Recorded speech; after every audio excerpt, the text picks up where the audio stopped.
Creating a cinematic intro in CapCut is a great way to make your videos look professional and engaging. First, open CapCut and import the video you want to edit, then drag it to the timeline.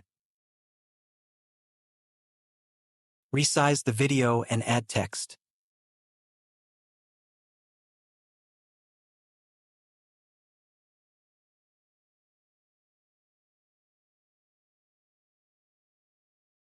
Write your desired text and customize its font, color, and size.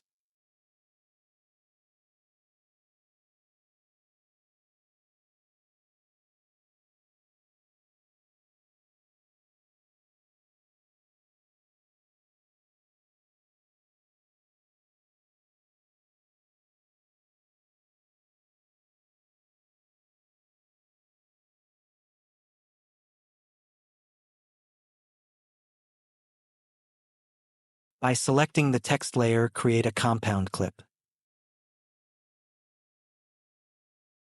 Then select the video and set its opacity to 55.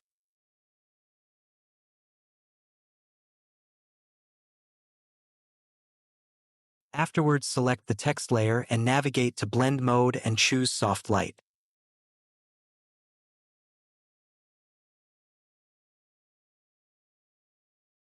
Preview your video, and if you are satisfied, then export it.